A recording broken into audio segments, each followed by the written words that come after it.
Eleanor Ashworth had not seen rain in 26 days, and every one of those days she had walked the rows of her plum trees before the sun came up, pressing her thumb into the soil at the base of each trunk the way her father used to, though he had never lived to see this particular summer or this particular kind of dry. She was 58 years old, a widow 11 years now, and the orchard on the east edge of Elm Hollow had been hers alone since her father passed it to her rather than to either of her brothers, both of whom had left for the cities decades before and never once asked after the trees. Nobody had taught Eleanor how to keep a plum orchard alive through a summer like this one. Her father had died the winter after he handed her the deed, before he could pass along anything more than the land itself, and her husband, Walter, had been a carpenter who knew joists and rafters but nothing of root systems. So whatever Eleanor knew about plums, she had learned the only way left to her, which was by watching the trees fail and trying something different the next year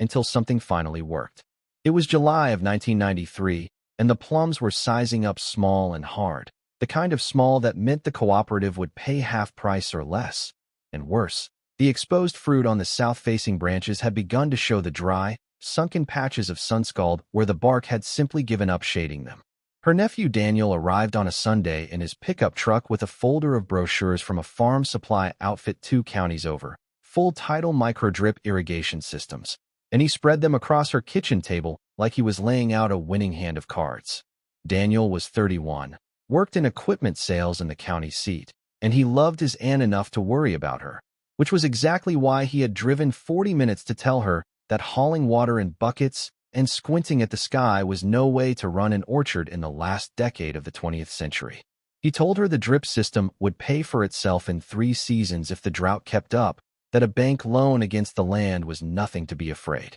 of, and that frankly it embarrassed him a little to watch her out there every morning doing math in her head, instead of just calling someone who installed these things for a living. Eleanor let him talk. She had heard versions of this conversation before, from the feed store owner and from a man at church who sold soil amendments, and she had learned that the fastest way through it was to let people finish. When Daniel ran out of brochures, she told him she appreciated him driving all that way, and that she was not against machines, only against machines she could not pay for without borrowing against a piece of land that had outlived 3 owners already and ought to outlive a 4th. She told him what she planned to do instead, and watched his face fall into the particular expression of a young man trying not to look like he thought his aunt had lost her mind. Her plan was old and unglamorous. She had spent the better part of 6 years, going back to a drought almost this bad in 1987, experimenting with ways to keep water in the ground longer than a single afternoon,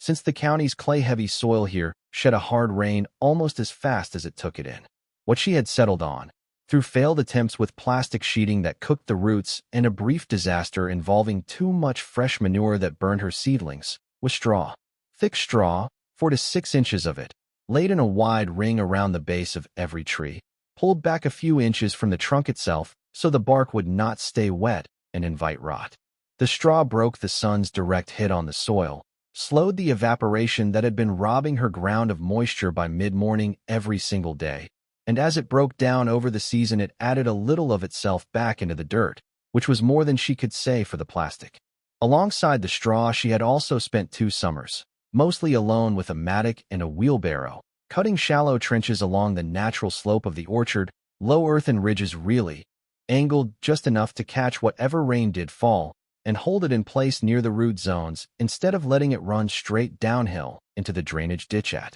the property line the way it always had before. She had no name for this when she started. She only knew that the 2 rows nearest that ditch had always struggled worse than the rest, and that the water clearly was not staying where the trees needed it. It was only later, at a farm extension meeting in the county seat, that a man from the state agricultural office told her what she had built, almost by accident, had an actual name and had actual research behind it, something farmers in dry-farmed orchards out west had been doing for generations under a different name, using the shape of the land itself to slow water down rather than fighting to add more of it. Daniel spent that Sunday afternoon helping her haul straw bales from the barn anyway, muttering that he still thought the irrigation system made more sense, and Eleanor let him keep saying so, because she had learned a long time back that being right eventually took care of itself and did not need defending in the moment. Through the last 2 weeks of July, the dry spell held, punishing and steady. And then in the first days of August, a slow soaking rain finally came through Oakridge County,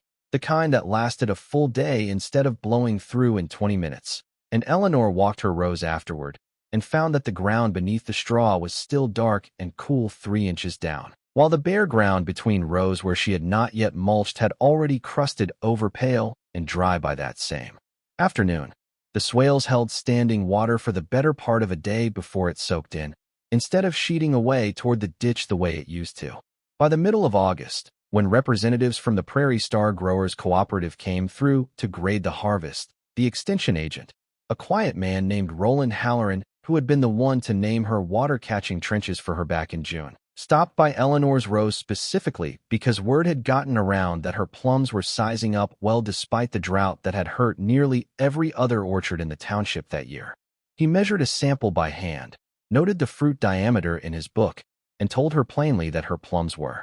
running noticeably larger and showing far less sun-scald than the unmulched rows on neighboring land. Though he was careful to say, and Eleanor appreciated that he said it, that the technique was not some cure for drought itself, only a way of holding on to whatever water there was a little longer, and that a truly severe or extended drought would eventually overwhelm even well-mulched ground. Daniel came back out in September to help with the harvest, and this time he did not bring brochures. He asked, instead, how she had known to try straw before anything else, and Eleanor told him the truth, which was that she had not known, that most of what worked on her land she had only found by watching what failed first and being stubborn enough to try again the next year, and that there had been nobody left alive to tell her any shortcuts. She told him that the trenches along the slope did not look like much and would never make anyone's brochure, but that they would still be catching water on this land long after both of them were gone, which was really the only kind of return she had ever cared about getting off this orchard. Daniel loaded the truck with crates of plums that graded out at the cooperative's top price that season, and before he left he asked her, half joking, whether he ought to tell the equipment company he would not be needing that loan application after all. Eleanor told him that was between him and the bank, but that he was welcome to borrow her mattock instead, if he was serious about learning where the water actually wanted to go on a piece of land before he tried to argue with it. The technique behind this story is a real and documented one still used in dry region orchard farming, going by names like organic mulching combined with contour swales or catchment berms. Thick organic mulch, straw being one common choice, works by shading bare soil from direct sun and slowing wind movement across the surface, both of which sharply reduce the rate at which water evaporates from the top few inches of ground, while contour swales use small changes in the land's own slope to intercept surface runoff and hold it in place long enough to soak in near root